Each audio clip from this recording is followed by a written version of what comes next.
Bonjour, bonsoir. Mesdames, Mesdemoiselles et Messieurs, fidèles internautes, très ravi de vous retrouver sur Canard TV et bienvenue dans ce numéro Droit de savoir. Battez-vous pour l'avenir de vos enfants, battez-vous pour libérer le Congo, déclarait en substance le président de l'UDH-UKI, Guy Brice Parfait Kolela, dans son lit d'hôpital. Un testament qui devrait servir de ligne directrice à ce parti. Mais seulement, voilà, quelques jours après son inhumation, une guerre de tranchées vient d'éclater dans ce parti où les sanctions pleuvent depuis le 25 janvier dernier. D'abord, une déclaration conjointe du bureau politique, du secrétaire général et de la Commission nationale d'évaluation et de discipline qui annonçait les suspensions immédiates de M. Gilles Fernand Bassindikila, deuxième vice-président de ce parti, et de M. Théodule Batina, président de la Commission nationale d'investiture. Ça ne s'est pas arrêté là. Le 26 janvier, donc le jour suivant, c'est la sanction qui est tombée pour M. Pascal Ngouanou, premier vice-président de ce parti. Que se passe-t-il exactement et pourquoi maintenant? C'est ce que nous allons tenter de comprendre avec notre invité aujourd'hui, M. Gilles Fernand Bassindikila. Bonjour, M. Gilles Fernand Bassindikila. Bonjour, M. Perrin. Si vous nous rejoignez pour la première fois, mesdames, mesdemoiselles et messieurs, moi, c'est Christian Perrin, soyez donc les bienvenus. Alors, M. Bassindikila, je rappelais d'entrée de jeu les dernières paroles, je ne sais pas s'il y en a eu d'autres, mais ce que les Congolais ont retenu, c'est sa dernière déclaration dans son lit de l'hôpital. Il disait en substance, et je l'ai rappelé, battez-vous pour vos enfants, battez-vous pour l'avenir de vos enfants, battez-vous pour libérer le Congo. Un testament que son parti devrait suivre et exécuter après lui. Le constat, c'est que juste après son inhumation, et j'allais dire drôle de coïncidence, il y a une guerre de tranchées qui vient d'être déclenché dans votre parti. On parle maintenant des suspensions, mais c'est comme si c'était, moi je peux dire ça comme ça, c'est comme s'il y avait un nettoyage dans le parti. Que se passe-t-il exactement? Bon, il n'y a pas un nettoyage. Vous parlez de suspension, de ma suspension donc, et de celle de Monsieur le Président de la Commission nationale d'investiture, Monsieur Théodule Batina. Bon, je dois vous dire que ces suspensions-là, c'est vraiment des véritables affabulations. Ce sont des affabulations, pourquoi? Parce que dans notre parti, nous avons un organe de décision qui s'appelle le bureau politique, composé aujourd'hui de 28 membres.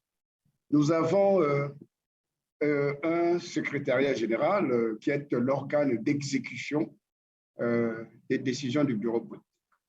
Cela voudrait dire que pour prononcer une décision, il faut réunir le bureau politique. Alors, au cours de la réunion convoquée par M. Ngouanou, réunion qu'il appelait du bureau politique élargi au secrétariat général, je vous informe qu'il n'y a eu que 6 membres du bureau politique sur 28. Avec 6 membres, il n'y a pas de quorum, vous le savez très bien, donc on ne peut pas parler de bureau politique. M. Ngouanou, dans ses élucubrations, digne de lui, eh bien, a voulu, comme d'habitude, continuer à instrumentaliser tout simplement nos militants. Permettez, M. Bassindikila, pendant que vous êtes en train de parler, je vais vous laisser continuer à développer votre réponse, Oui, mais oui, je voulais juste savoir, cela veut dire que votre sanction à vous avait été prononcée par M. Ngouanou, c'est cela? Par M. Ngouanou, qui n'en a pas qualité, justement, parce qu'il n'était pas en bureau politique. Le bureau politique, pour se réunir, il faut un certain quorum. Avec 6 membres du bureau politique sur 28, il n'a pas de quorum, donc il n'y a pas de bureau politique. Donc il n'y a pas eu de décision. Pour moi, c'est un non-événement. Et s'agissant de la suspension du président de la Commission nationale d'investiture, je voudrais vous rappeler que M. Ngouanou, en fait, est dans une dérive totalitaire, tout simplement. Parce qu'il a signé un acte un acte portant ouverture des candidatures par rapport aux échéances électorales à venir. Mais il n'en a pas qualité fort, malheureusement. Nous avons dans nos textes une commission nationale d'investiture qui dispose de ces prérogatives-là. Il a beau être premier vice-président, mais notre président, notre défunt président, Guy-Brice Parfait Kolela, nous rappelait toujours, pendant que nous avions des débats chauds, que ce soit en bureau politique ou dans le cadre d'une autre réunion, que chacun doit rester dans son couloir pour que les choses aillent mieux. Chacun doit rester dans son couloir. On peut être premier vice-président, mais il faut rester dans son couloir. Il y a une commission d'investiture qui est là, qui prépare qui reçoit les candidatures, qui les examine, et une fois qu'il les a traitées, les soumet au bureau politique pour décision. Voilà un peu, pour vous dire de manière à ramasser l'esprit de la chose. Donc, lorsque vous voyez un premier vice-président prendre un acte en bureau politique, alors que le bureau politique ne s'est même pas réuni, c'est une forfaiture, tout simplement, monsieur Tempera. Voilà pourquoi les sanctions qu'il a prononcées, pour moi, en tout cas, c'est un non-événement, c'est plutôt des forfaitures, en fait, auxquelles il s'est rendu coupable.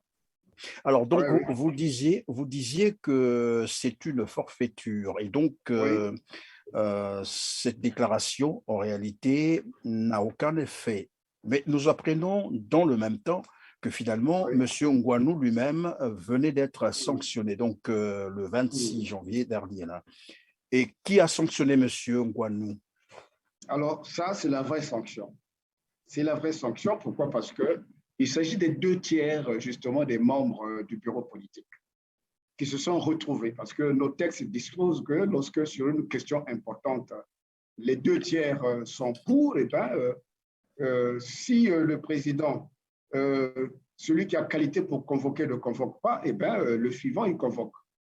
En ma qualité de deuxième vice-président, j'avais adressé une correspondance en bonne et due forme à monsieur le premier vice-président pour qu'il convoque la réunion du bureau politique.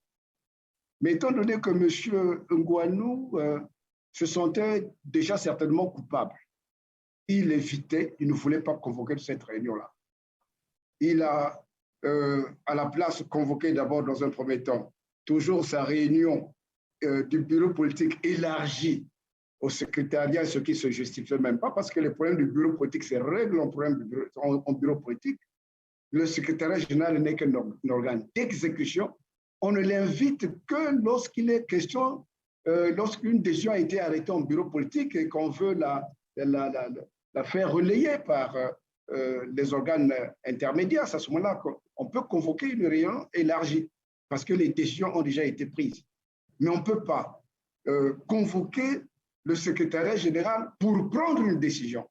Ça, politiquement, ça ne se fait pas. Donc lui, comme il se sentait un peu minoritaire pour ses fautes commises, parce qu'il faut rappeler qu'entre-temps, nous avions fait des descentes du 27 novembre au 2 décembre pour revivifier la flamme militante, n'est-ce pas, au niveau de la base. Mais avant ces descentes-là, nous avons pris le soin au niveau du bureau politique d'élaborer des éléments de langage pour que nous parlions tous d'une même voix. On a élaboré des éléments de langage. Et parmi ces éléments de langage, il y avait la convention qui s'est avérée comme une nécessité. Parce que tous nos mandats en tant que bureau politique et certains mandats, nous le tenions du président Guy-Brice Parfait Kolela qui nous avait nommé un 18 mars 2017. Et nos mandats, le mandat du président qui nous a nommés devait prendre fin le 18 mars 2022. Donc, vous voyez qu'il y avait une nécessité. En fait, cette convention-là, on aurait pu la tenir bien avant, mais nous étions plombés par le problème des obsèques du président, la famille du président qui s'est déchirée. Bon. Donc, ça a un peu paralysé tout cela. Mais au moins, le principe, il était acquis. Il a transformé donc cette descente-là en campagne contre la Convention, ce qui ne se justifiait pas. Il disait, non, voilà, bon, si on va à la Convention, le parti va s'éclater. Pourquoi ça va s'éclater? Mais si on doit renouveler les instances, mais ceux qui vont être désignés aux différents postes, ce sont des frères. Chez nous, on s'appelle des frères. Il n'y a pas matière à se déchirer pour cela. Tout le monde ne peut pas être président dans un parti. Tout le monde ne peut pas être président de cela. Tout le monde ne peut pas être au bureau politique. Tout le monde ne peut pas être président d'un comité de quartier. Hein? Donc, lorsqu'il y a chacun est dans son couloir, le problème ne se pose pas. Et on doit se faire confiance entre nous. Pourquoi on va craindre de renouveler les instances? Surtout que notre parti s'appelle Union des démocrates humanistes. Donc, nous devons intérioriser en nous la culture démocratique. Moi qui suis deuxième vice-président, je dois m'attendre un jour à descendre, peut-être à la base, pourquoi pas, et continuer à servir le parti. D'autres peuvent me remplacer. Alors, monsieur Bassindikila, vous avez été, c'est ça, moi je m'en tiens un peu aux notes, vous avez été sanctionné et vous également, vous avez convoqué finalement une réunion pour sanctionner l'autre. On a l'impression, comme qui dirait, c'est une réponse du berger à la bergère. Finalement, on va se poser la question qui a plus de légitimité, mais vous avez dit qu'il fallait d'abord rassembler le bureau politique. Et bon, certainement que nous aurons également monsieur Pascal Ngouanou, on ne sait jamais, peut-être que lui aussi viendra peut-être s'exprimer pour dire sa part de vérité. Mais je voulais un peu savoir comment vous en êtes arrivé à ce niveau. Vous disiez que le mandat du président devrait prendre fin en mars prochain. Pourquoi n'avez-vous pas attendu, je ne sais pas si vous appelez ça congrès chez vous ou convention, pourquoi n'avoir pas attendu cette échéance-là pour essayer un peu de revoir le tout, mais vraiment de revoir les instances du parti, quitte à essayer de les redynamiser, quitte à revoir là où les choses ne marchaient plus, parce que évidemment, vous venez quand même de perdre votre président. Oui, il faut que je vous dise d'abord pour l'histoire que du vivant de notre président, la nécessité de réviser les textes était ressentie. Pourquoi? Parce que notre parti a été créé dans un contexte difficile. Vous savez que le président venait de quitter la majorité présidentielle. Il a pris part à l'élection présidentielle de 2016. Donc, il a, avec le concours, n'est-ce pas, des autres forces politiques, voulu créer son parti. Il a voulu créer son parti. Mais pour créer le parti, il fallait, puisque nous avions affronté à l'époque les élections locales et législatives de 2017, donc il fallait parer au plus pressé. Ce qui fait que les textes que nous avions, les textes fondamentaux que nous avons déposés au ministère de l'Intérieur pour la reconnaissance officielle de notre parti n'ont pas fait l'objet d'un véritable examen. Puisqu'on s'est dit, ce qui nous importait, c'était la reconnaissance officielle du parti. Mais dans le cours de nos activités, le président lui-même s'était déjà rendu compte que ces textes-là n'étaient pas très adaptés par rapport au moment. Ce qui a fait que lorsque nous faisions notre première sortie officielle, en 2018, le président a commencé à gérer par des actes. Par des actes. Il a pris un acte qui a créé un bureau politique, un autre créant un secrétariat général, et ainsi de suite. Et à chaque fois, c'était des actes qui n'étaient pas toujours en harmonie, en réalité, avec les textes. Donc, et une fois que nous avons été reconnus, on s'est dit, je crois qu'on a le temps, eh bien, on peut harmoniser nos textes. Donc, du vivant du président, il avait mis en place une commission, présidée d'ailleurs par M. Ngouanou, premier vice-président. malheureusement, cette commission n'a pas pu présenter ses conclusions. C'est une commission où les membres avaient de la peine à s'accorder jusqu'à ce que finalement on a eu d'autres préoccupations et ce problème-là est resté pendant.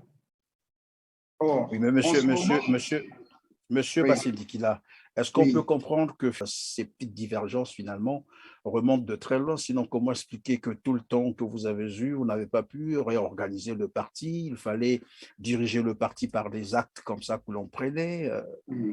Qu'est-ce qui vous a réellement empêché de doter votre parti d'un cadre, j'allais dire, administratif et juridique cohérent? Bon,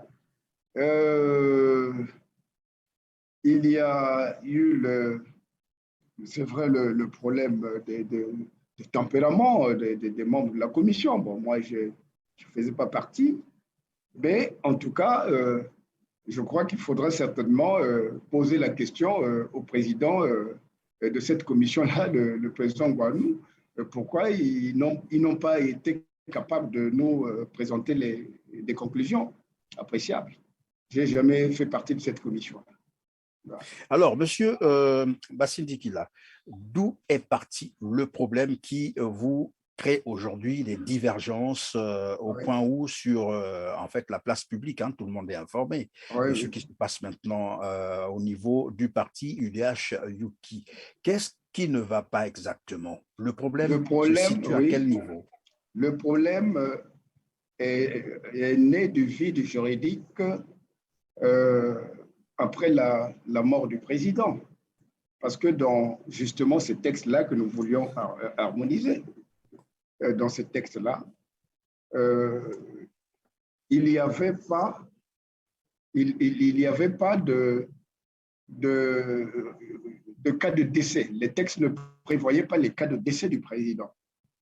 Il y avait, les textes prévoyaient la possibilité de l'intérim du président, mais par voie d'acte signé par lui. C'est-à-dire que c'est lui qui pouvait signer l'acte portant intérim du président.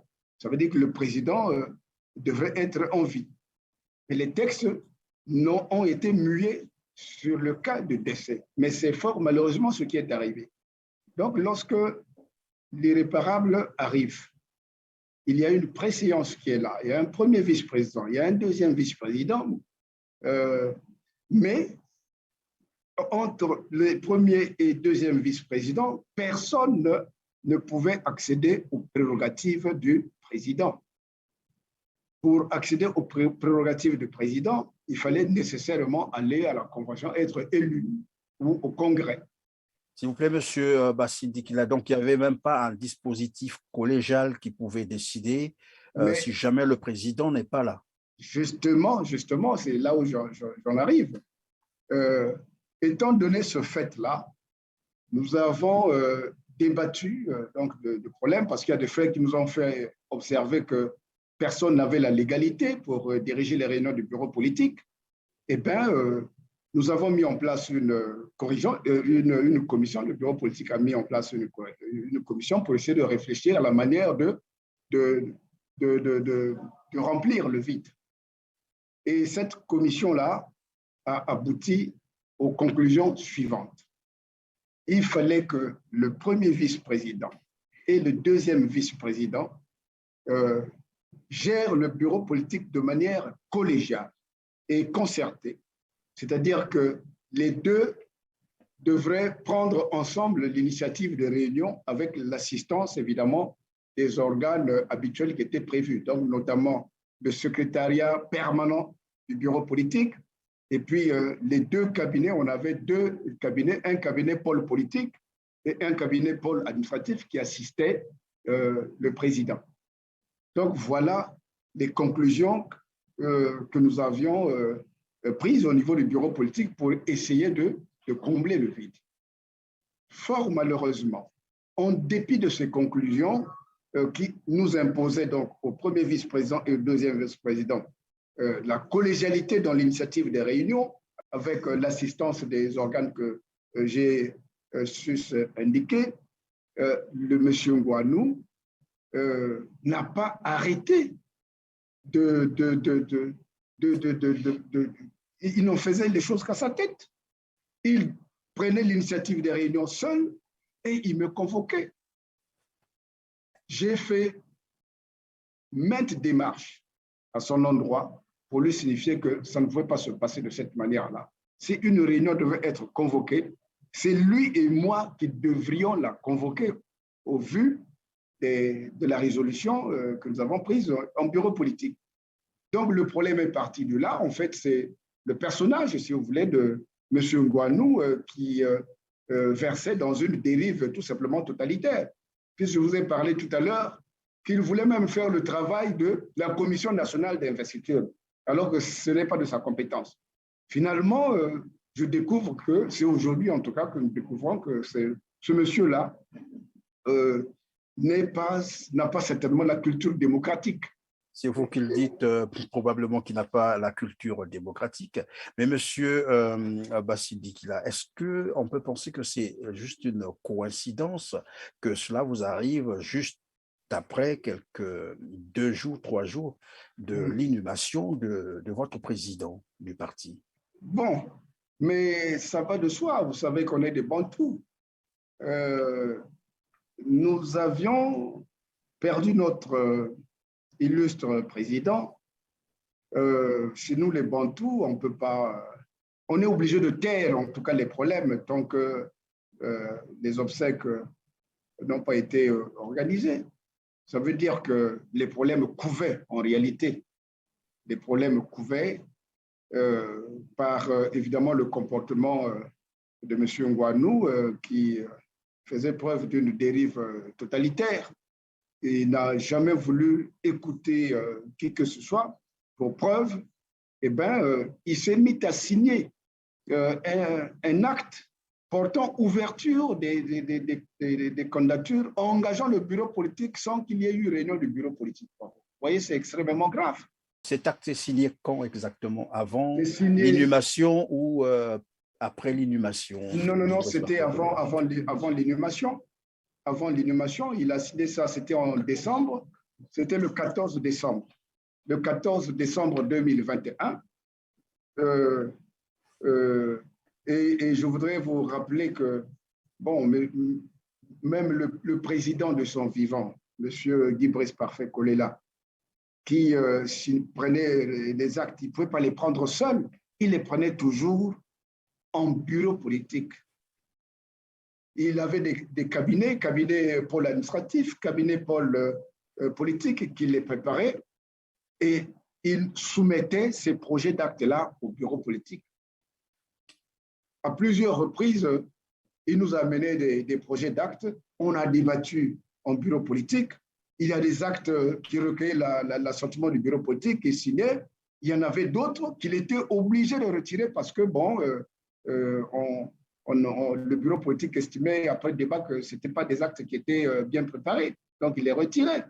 Donc même le président, il prenait le soin de le faire, d'amener les actes en bureau politique. À plus forte raison, quelqu'un qui n'en avait pas les prérogatives, le premier vice-président. Depuis sa maison, il prend un acte, il signe, il dit tel acte signé en bureau politique sans qu'il y ait eu réunion du bureau politique. Vous vous rendez compte? Ça s'appelle tout simplement une forfaiture. C'est-à-dire qu'on se fout des textes et de la résolution, évidemment, du bureau politique qui imposait la collégialité dans l'initiative des décisions. Cela veut dire que lorsqu'il prenait cette note qui engageait finalement le parti pour les élections prochaines, notamment, si j'ai bien compris, ce sont les législatives. Oui, bien sûr. Oui.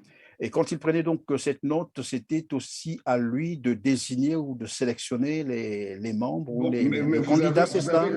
Vous avez compris, ça ne s'est jamais fait dans notre parti. Nous avons déjà eu l'occasion de prendre part aux élections législatives et locales en 2017, mais c'était l'affaire de la Commission nationale d'investiture et qui soumettait les dossiers au bureau politique.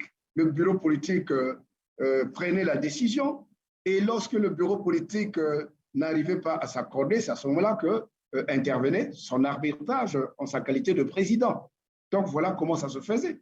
Mais voilà quelqu'un monsieur le premier vice-président, monsieur Pascal Ngouanou, qui n'avait ni les prérogatives même de l'arbitrage, parce qu'il n'était que premier vice-président avec des attributions, des prérogatives bien précises, qui va outrepasser ses compétences pour aller recevoir maintenant les candidatures, parce que poussé par des gens en quête de positionnement ici et là, et voilà comment il se comportait. C'est ça. Alors, mais monsieur Bassil Dikila, au-delà de tout, vous avez dit qu'il n'avait pas qualité d'ailleurs de le décider, mais qu'à cela ne tienne, quelle est donc la posture actuelle de l'UDH-UKI par rapport aux élections prochaines, notamment les législatives 2022? Mais notre ambition en ce moment, c'est d'abord d'aller à la convention. Pour harmoniser nos textes. Parce qu'il y a un petit désordre. Bon, on va pas aller dans le fond, mais je vous dis qu'il y a, je parle d'harmonisation, vous comprenez ce que ça veut dire. Pour harmoniser nos textes. 2, pour renouveler nos instances, parce qu'il faut bien que notre parti se dote aussi d'un nouveau président et qu'on peut voir aux autres postes. C'est cela. Et cela dans le consensus, en tout cas en ce qui me concerne, parce que beaucoup de militants nous prêtent des intentions, souvent, qui ne comprennent pas toujours, parce que c'est le débat dont je vous parle, c'est un débat, en fait, qui se situe au niveau du bureau politique, parce que c'est là que nous savons de quoi il est question. Et M. Ngouanou, dans sa dérive totalitaire, et il se met à instrumentaliser les militants et autres dirigeants des organes intermédiaires pour nous présenter comme étant ceux-là qui sont contre la mémoire. D'ailleurs, moi, dans ma suspension, on a évoqué, entre autres, pour vous faire rire, le non-respect de la mémoire, n'est-ce pas, du président pour n'avoir pas assisté à la veillée. Bon, donc, vous voyez que c'est complètement ridicule. Mais tenez, monsieur Bassil Dikila, puisque vous en parlez, le non-respect dont on parle, pourquoi vous n'avez pas assisté à cette inhumation? Bon, mais c'est tout simplement, non. Vous parlez d'inhumation, mais moi, je suis à Brazzaville. Lorsque le 11, c'était quoi? Le 11 juin, en juin, bon, disons en juin 2000, je ne me souviens plus de la date, 2021. 21, oui. Au niveau de la famille, il y a eu consensus pour l'organisation des obsèques. J'ai dû faire le déplacement, évidemment, de Paris pour assister à ces obsèques-là, en ma qualité de deuxième vice-président. Mais malheureusement, donc, ces obsèques n'ont pas eu lieu en raison du déchirement de la famille que nous déplorions parce que vraiment, honnêtement, en tant que parti, nous avons beaucoup souffert de cette rupture-là, de ce déchirement au niveau de la famille. Nous avons toujours souhaité, depuis le début de cette affaire-là, un consensus entre les membres de la famille. Malheureusement, ça ne s'est pas fait. Vous avez vu les conditions dans lesquelles le président a été inhumé. Il a été inhumé pas dans des conditions dignes, pratiquement à la sauvette. Hein, c'est cela, sur décision judiciaire, la veuve, elle est là, les enfants ne sont pas là. Dans ces conditions-là, vous voyez, c'est douloureux. Hein? On ne pouvait pas prendre le parti de la veuve, on ne pouvait pas prendre le parti des enfants, mais on ne pouvait que souffrir de là où nous étions. Donc, si les enfants, laissés par M. Guy-Brice Parfait Kolela, ont boudé, c'est ce que nous avons constaté, l'inhumation, qu'est-ce qui est plus important? Prendre part à une veillée organisée par M. Ngouanou, qui n'a d'ailleurs même pas respecté ma personnalité ou ma qualité de deuxième vice-président parce qu'il a décidé ça de manière unilatérale. Ça a été une question pour moi tout simplement de principe. Vous avez dit prendre part à une veillée organisée par M. Ngouanou, c'est cela? Oui, oui. Il a organisé une veillée dans ce sens et que vous n'avez pas pris part simplement parce que vous pensez que jusque-là aussi, ce n'était pas aussi de son droit d'organiser une veillée. C'est cela? Oui, mais il a organisé de manière unilatérale. C'est une décision, Monsieur Perrin. Nous sommes en politique. On n'est pas un parti, ce n'est pas un mousiki. Hein, c'est pas un mousiki. C'est une question de principe. Lorsque dans un parti, un bureau politique, qui est l'organe de décision, a imposé un cadre de collaboration, on n'est pas obligé de s'aimer. OK? Mais il faut respecter les principes. Quand on dit l'initiative des décisions doit être collégiale. Et s'il ne le fait pas, ce n'est pas normal. Moi, je ne peux pas l'accepter. Pour l'intérêt, lorsqu'on veut aller loin dans un parti politique, la première des choses, c'est le respect quand même des textes. On n'est pas obligé de s'aimer dans un parti. Mais au moins, s'il y a quelque chose qui doit nous unir, c'est le respect des textes. Et moi, je suis accroché à cela avec tous les autres frères membres du bureau politique qui n'ont pas pris part à cette veillée-là. Voilà. Monsieur Bassindikila, est-ce que cela veut dire que pour les raisons bien entendu, du respect de la mémoire de votre président, UDH Yuki sera amené à organiser probablement une autre veillée de manière beaucoup plus digne, c'est cela? Ou bien on a déjà fait table rase et puis on n'en parlera plus? Bon, ça ne dépendra pas de moi seul. Je ne suis pas comme M. Ngwanou qui, depuis sa maison, décide. Hein, c'est avec, en tout cas, dans le consensus. Hein, on n'en a pas parlé pour l'instant, puisqu'on a des problèmes qui nous préoccupent en ce moment, mais le moment venu, s'il y a lieu d'organiser, comme on dit, un 45 jours, comme on a l'habitude de faire, mais ça, c'est consensuellement qu'on le fera. Hein, je ne peux pas, en ma qualité de deuxième vice-président, décider seul comme le fait M. Ngwanou. Monsieur Gilles Fernand Bassindikila, alors, vous avez parlé de la convention que vous allez tenir, bien entendu, pour harmoniser les textes, comme vous l'avez dit, du parti. Donc, la convention pourrait avoir lieu avant juillet, ou bien ça sera après juillet. Bon, puisque nous avons une date butoir, nous avons un deadline, c'est le 18 mars. Il faut bien qu'elle se fasse avant. En tout cas, moi, j'entrevois au plus tard, entre le 10 et le 15 mars. Au plus tard, le 15, il faut que les conclusions de la convention soient dites. Alors, c'est beaucoup plus politique. Évidemment, ma question qui va suivre, elle est beaucoup plus politique. Vous êtes libre de répondre ou non. Nous savons, et ça, ce n'est plus qu'un secret de polichinelle, que le président de l'UDH, Yuki, est mort en cours du processus, donc pendant le processus électoral présidentiel de mars 2021.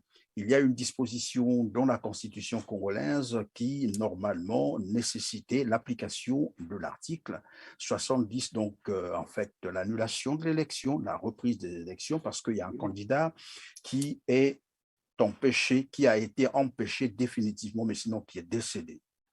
Je ne voudrais pas revenir sur la polémique, quand est-ce qu'il est mort, 21 ou 22, mais j'ai bien juste envie de savoir, est-ce que cette disposition pour vous, jusqu'à ce jour, est-elle de mise? Allez-vous vous battre pour que cette disposition soit appliquée, cet article soit appliqué, ou bien vous vous dites, écoutez, le vin est tiré, il faut le boire comme ça. Et, bon, on regarde un peu beaucoup plus l'avenir. Mais vous savez qu'il y a un débat sur la date de décès. Est-ce que c'est le 21? Est-ce que c'est le 22? Parce que si c'est le 21, bien évidemment, ça devrait poser des problèmes de légitimité du président qui a été élu. Ça poserait des problèmes de légitimité. Oui, mais je pense que M. Bassindikila, le problème ici, le 21 ou le 22, en réalité, là n'est pas le vrai problème. C'est en plein processus électoral. Le processus électoral commence depuis, bien entendu, c'est, comment on appelle ça, les campagnes Depuis les électorales, campagnes électorales jusqu'à la la publication, proclamation, la proclamation des oui, oui, résultats de l'élection oui, oui, présidentielle. Il se définitif. trouve, voilà, il se trouve, définitif d'ailleurs, vous l'avez dit, il se trouve que M. Guy Brice Parfait Kolela est décédé Mm, avant même la publication des résultats définitifs. Donc, en plein processus électoral. Voilà pourquoi je posais la question de savoir, est-ce que, écoutez, vous tirez le rideau là-dessus et puis bon, on s'occupe d'autre chose, ou vous allez revenir sur, bien entendu, pour mm, demander l'application, bien entendu, le respect de cette mm. disposition, de cet article. Bon, nous avons des services juridiques qui vont se saisir de la question et puis on en débattra le moment venu. C'est cela. Ce n'est pas une question d'un individu. Il faut regarder le pour, le contre. Et je crois que dans les textes, c'est la mise en œuvre en fait des textes qui révèle les faiblesses des textes. Donc, si on n'a jamais été confronté à une situation, on ne peut pas savoir la portée des dispositions qui sont dans un texte. Mais là, évidemment, le cas de décès de notre très illustre président en plein processus électoral, certainement, ça va nous interpeller quant à l'esprit de ces dispositions-là, s'il faut les améliorer ou les modifier dans un sens ou dans un autre. En tout cas, merci, Monsieur Gilles Fernand Bassindikila, d'avoir répondu donc à nos questions, à toutes nos questions, C'est surtout moi, Monsieur Perrin, devoir c'est moi. disposer tout ce temps aussi précieux pour l'intérêt de nos téléspectateurs. Mais ce n'est pas fini, nous reviendrons parce que je sais que le feuilleton, il sera très long. Hein. Nous sommes probablement au premier épisode, pourquoi pas. Et pour la suite, nous reviendrons toujours vers vous parce que cette guerre qui vient de déclencher, il faut le dire comme ça, mais c'est aussi vrai que cela, qui vient de déclencher ne se terminera pas comme ça. Probablement que vous trouverez le temps de vous rassembler. La meilleure manière, Monsieur Perrin, de terminer la guerre, c'est d'aller à la convention. Et Celui nous qui veut reviendrons devenir donc. président du parti, il faut bien qu'on aille à la convention. Voilà. Celui qui veut devenir ceci, pourvu que ça se fasse de manière consensuelle, tout simplement, c'est tout ce que nous disons. Voilà un peu notre combat, c'est tout Voilà. ce que nous disons. Aussi, aussi pour la mémoire, bien entendu, du président de ce parti. Et donc, je disais, nous reviendrons évidemment pour suivre de près l'évolution de la situation, de la convention, pourquoi pas, si vous nous invitez, bien entendu, on viendra. Bien sûr, en tout cas. C'est une invitation que nous faisons déjà comme ça. Oui. Alors, à vous, chers téléspectateurs, également, merci d'avoir choisi Télar TV, d'avoir été avec nous. N'oubliez pas donc de liker, n'oubliez pas de partager et n'oubliez pas non plus de vous abonner. C'est pour ne pas manquer nos programmes sur Télar TV. On se dit donc à très bientôt, mesdames, mesdemoiselles et messieurs, mais d'ici là, prenez soin de vous. Merci.